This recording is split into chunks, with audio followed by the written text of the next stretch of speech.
Cette vidéo s'adresse particulièrement à toutes ces personnes-là qui travaillent déjà ou qui sont au chômage, qui sont en quête de travail, et ces personnes-là qui pensent qu'on leur paye en dessous de la valeur qu'ils ont. Et on leur donne un salaire qui n'est pas à la hauteur de leur valeur. Alors, ce que je voudrais te faire comprendre, toi, mon très cher visionnaire, c'est que il y a une chose importante que tu dois comprendre. Il y a ce qu'on appelle aspiration de vie ou aspiration financière, et il y a ce qu'on appelle ta juste valeur. Et l'entreprise qui te recrute, l'entreprise qui t'embauche, te paye à ta juste valeur. Elle s'en fout de tes aspirations financières. Ce n'est pas son problème. Toi, ce que tu dois faire, c'est de penser à tes aspirations financières. L'entreprise, elle, c'est ce que tu vas lui apporter qu'elle va rémunérer. Si, par exemple, tu apportes une valeur de 200 000 francs, l'entreprise va te payer à 200 000 francs. Si tu as une valeur de 50 000 francs, l'entreprise va te payer à 50 000 francs. Et je n'exclus pas le fait que il arrive que parfois des personnes ont une réelle compétence, ont une réelle aptitude, et malgré ça, les entreprises ne sont pas à la hauteur de ce que ces personnes offrent en termes de rendement. Ça, c'est clair, ça arrive.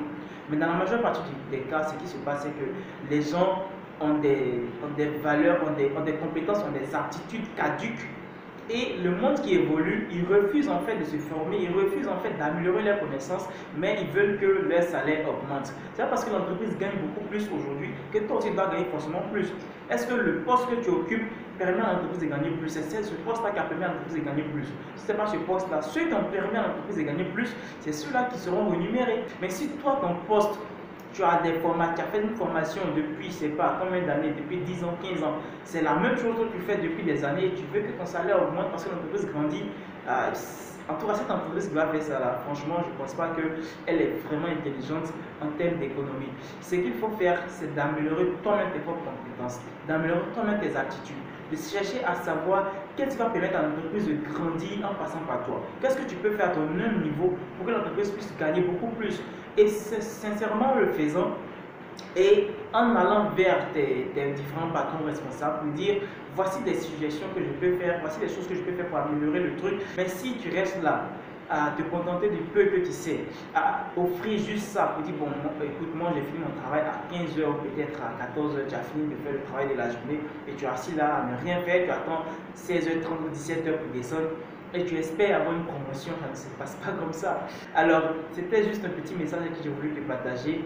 C'est quelque chose qui m'est passé par la tête et je me suis dit que c'était le moment parfait pour pouvoir te partager ça. J'espère que cela va t'apporter quelque chose de bien. Dans le cas contraire, partage, on ne sait jamais, ça peut toucher quelqu'un qui serait vraiment intéressé d'entendre ça. C'était Rodé Tano le visionnaire pour t'éclairer davantage. Surtout, n'oublie pas, sinon souviens-toi, tu es obligé de réussir.